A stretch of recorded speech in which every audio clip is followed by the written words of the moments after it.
আসসালামু আলাইকুম, সবাই কেমন আছেন? আজকে আপনাদের আমি দেশি মুরগির মাংস কষা করে দেখাবো।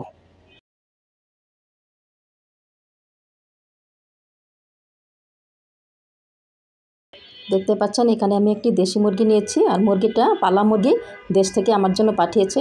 তো মুরগিটা আমি খুব ভালো করে ধুয়ে পরিষ্কার করে কেটে নিয়েছি, আর উপরে স্কিনটা আমি আলাদা করে রেখে দিয়েছি।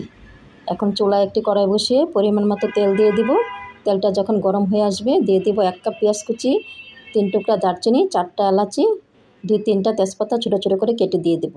দিয়ে আমি এখন ভেজে নেব।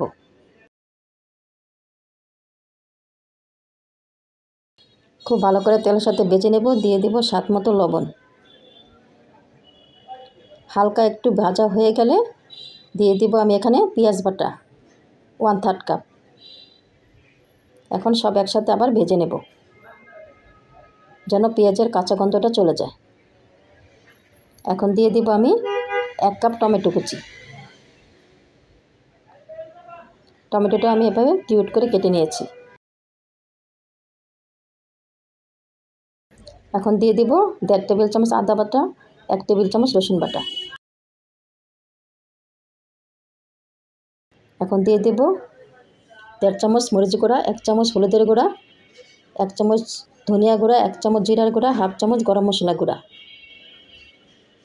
দিয়ে সামান্য একটু পানি দিয়ে দেব যেন মশলাটা পুড়ে না যায়।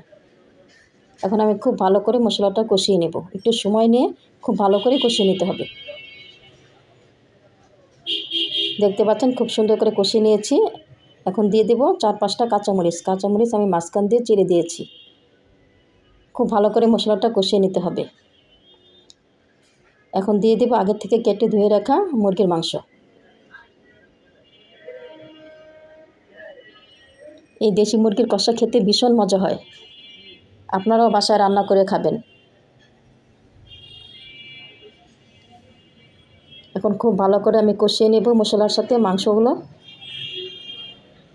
এখন দিয়ে দেব 1 চামচ লেবুর রস।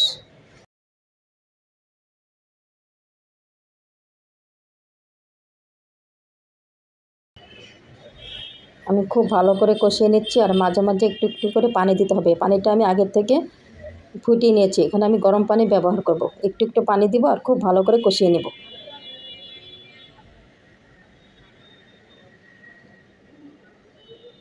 এখন আবার একটু পানি দিয়ে দেব। অবশ্যই গরম পানিটা ব্যবহার করবেন। একবারে বেশি পানি দিবেন না, অল্প অল্প পানি দিয়ে কষিয়ে নেবেন।